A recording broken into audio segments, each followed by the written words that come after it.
I've got SmackDown on my television right now, and it feels like I've been watching wrestling on Twitter all day with the NFL honors reactions and the Hall of Fame and whatnot. Howdy, Scoob. But we're about to break it all down here on Fanboys Unleashed, and that's going to start, if I can find the clicky click, click, click, click, click, click, click thing. Ah, there it is. Fanboys Unleashed starts now.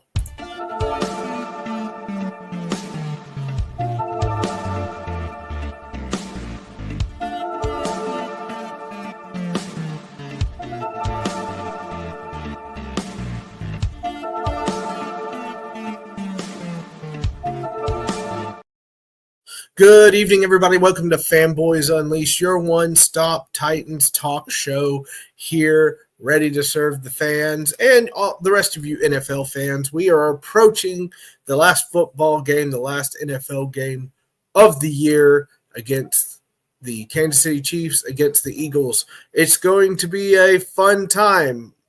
I, myself, am rooting for a giant meteor to come and hit everything. So, I'll open up my chat box here. Thank you, Scoob. Tighten up indeed, buddy. We got to tighten up in these hard times. I tell you what. Let's see. Steak and crab. Oh, shout out to the Sports Addict Network. If you guys want some good betting advice or just to get talked down to by a Colts fan, the Sports Addict Network is the way to go. No, he's a great follow. You should check him out. So, we start off right now with the NFL honors, right? I guess we could start with the big one. I'm a little upset personally because I think Saquon should have been the guy. I think Saquon should have been the MVP because I certainly felt that. Hey, man, you deserve it. You deserve it. You've done a great job, and you've put up with me in the Twitter chat. So that deserves an NFL honor for itself. So I get it. But you're welcome, bud. Happy to help. I was trying to find this right layout here so I can use it. There it is. Bam. There we go. Anyway, so I hope you all are doing well. My co-host might join me here in a second. He might not. I have asked for his presence, but he has not answered back, which is a bummer for all you Cam Ward fans because he was going to try to convince me to get out of this trade out scheme and buy in on Cam Ward. Still not, by the way. I have been I've stuck my flag into the top of the hill. Okay. There's no way they need to trade out of this pick. All I have ever heard from this, and I've got quotes and I have a Google note open over here that says everything about why the Titans are trading out. They're trading out because they know that they have to build a culture there. And you can only build a culture with a foundation of strong players. You're going to find them in the draft. Okay? And that's not your quarterback. Number two, we have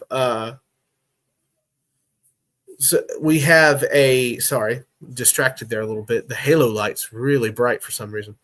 The head of football operations, Chad Brinker, who said he would like to have 12 picks in the top 100. 12. You know how you get that? You trade. You trade picks. You trade that first-round draft pick to somebody that really wants that quarterback at number one. And I get that. Sounds good to me. Sounds awesome. I also don't like this time of year because we had plenty of pros and cons on every player, and you could still find them, but you have to dig around for them. But this magical time of year we enter, when all the problems with draft picks go the way, especially in quarterbacks, even though, I'll get to that. It turns out that there are people on Radio Row that are starting to talk about trading out. And I'll give full credit to Buck Rising here in Nashville for A to Z Sports. The Titans absolutely have to trade out. There's too many holes on this team. All I've heard from the head of football operations and the new GM, Mike Borgonzi, is that they have to build a strong foundation, and that is through the draft.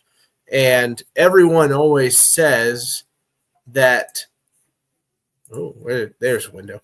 Everyone always says, like, oh, we're going to build through the draft and develop players and whatnot. And everybody talks like that, blah, blah, blah. But I think these guys mean it. I really do. not to be like, oh, these guys mean it because I'm a Titans fan, blah, blah, blah. No, you've got Chad Brinker, former analytics guy for the Green Bay Packers. You have Mike Borgonzi, who has drafted guys and retained them in Kansas City. You have Ziegler, who believes in that same philosophy and was key for a lot of players. And then you have Reggie McKenzie, the head of scouting. That is a lot of expertise that is in that front office all of a sudden. I would argue one of the best front office as far as having enough people with expertise and what to do and how to do it. They're building a whole system there. And it's going to start when they trade this first-round draft pick and build that strong foundation with draft picks. You cannot tell me to draft a quarterback when the right side of your O-line is so messed up. You can't. I refuse to believe that. I refuse to believe that any of these young guys are going to come in there and magically make things look better. You have to fix things.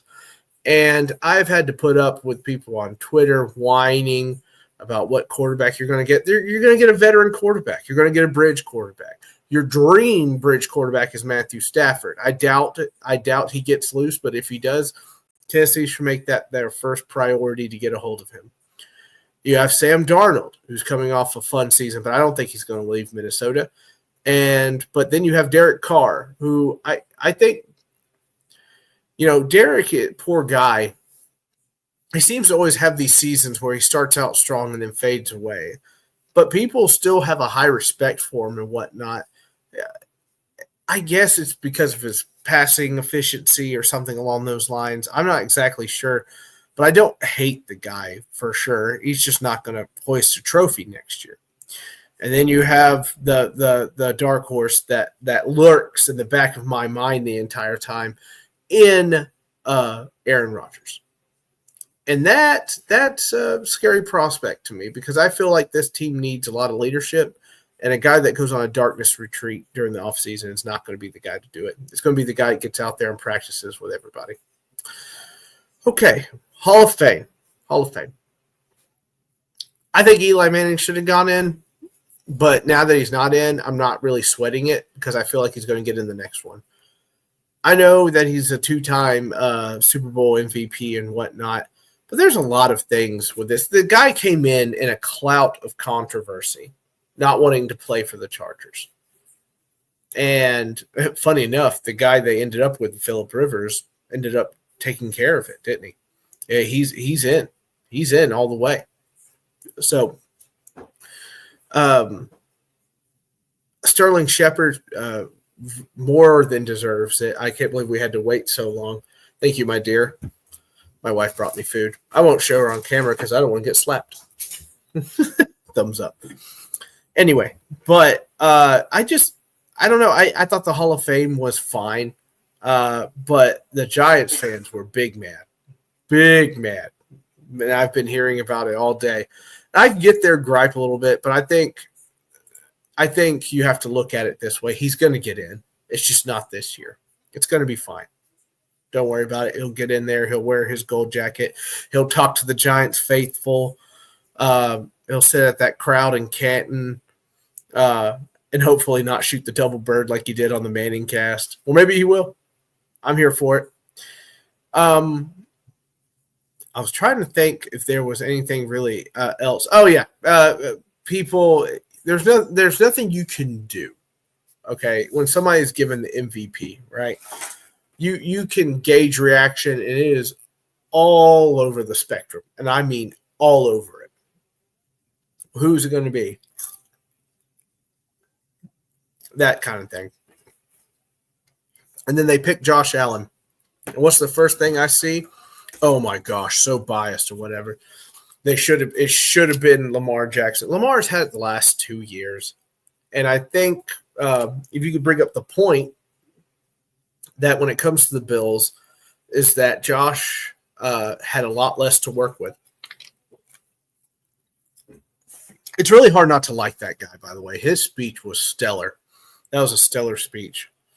I hope to be there for my kids like his parents were for him. You know, my twin girls are 3, and my boy is 19 months, I think, at this point. You know, I can't wait till they get him all enrolled in sports and stuff.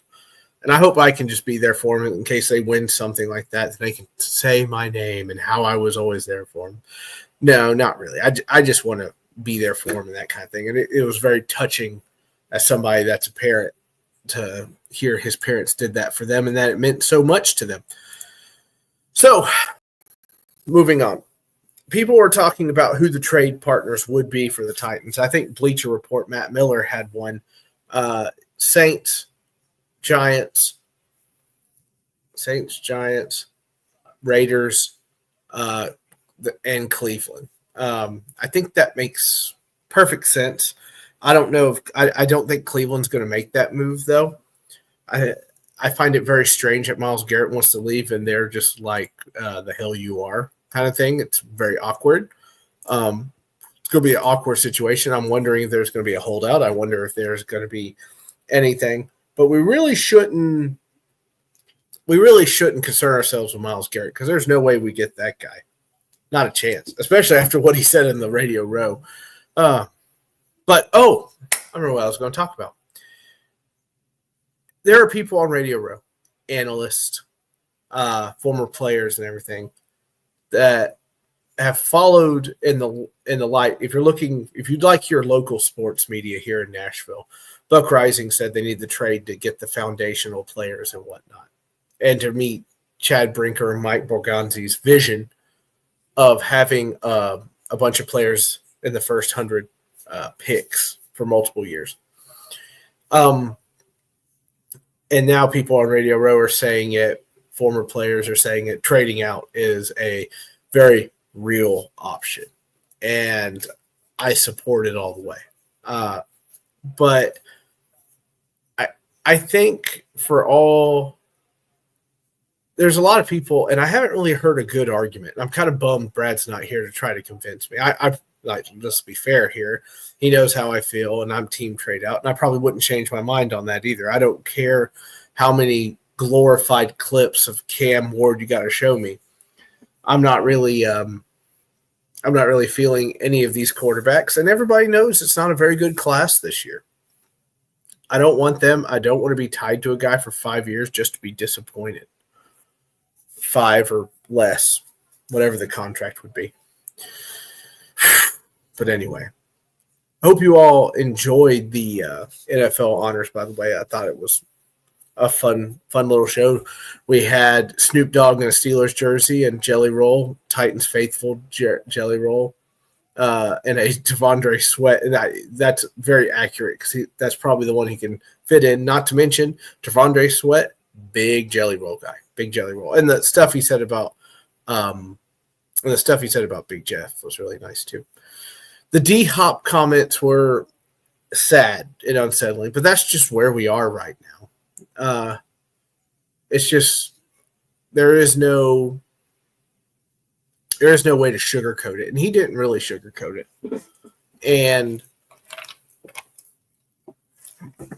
But I'm not wild about him saying he took himself out of the game. And other people brought this up too, but we're, I think, too obsessed. A lot of this fan base is too obsessed with like, hey, he's a superstar, so he could do that. I'm not wild about it. I'm not wild about you taking yourself out of the game.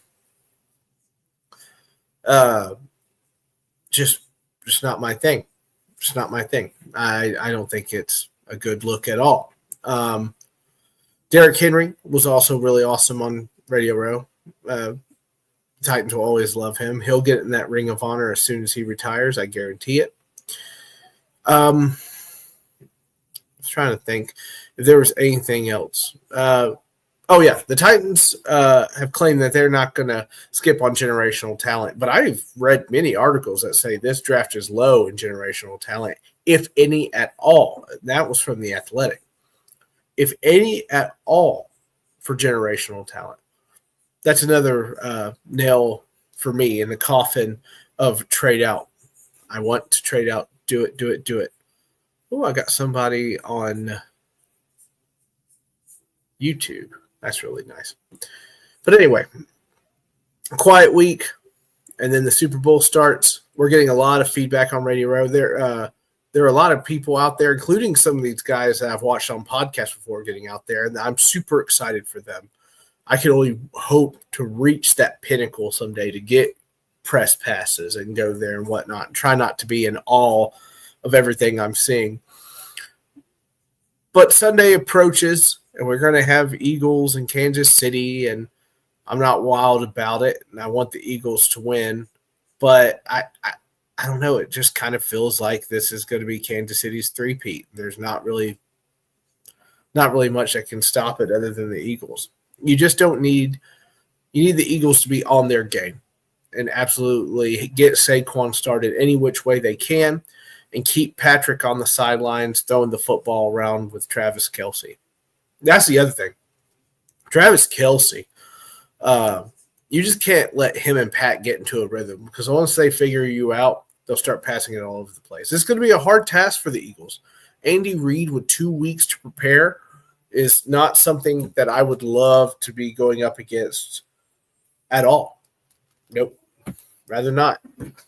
So good luck to the Eagles. And good luck to all you and all your bets. I see them all the time, and I'm always amazed by all of you guys that play in the betting world and come up with these things and see you succeed. It's absolutely terrific. I enjoy it. I enjoy it immensely. But that's all I have today.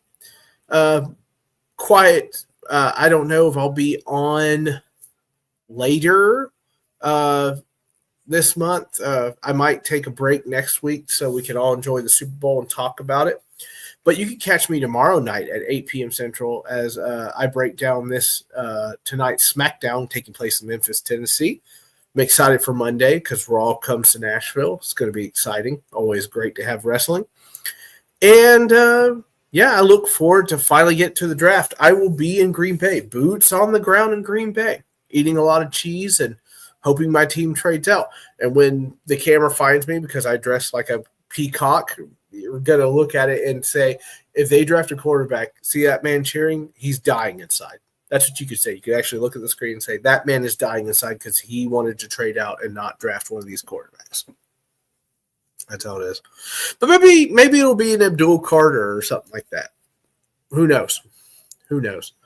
So crazy, man.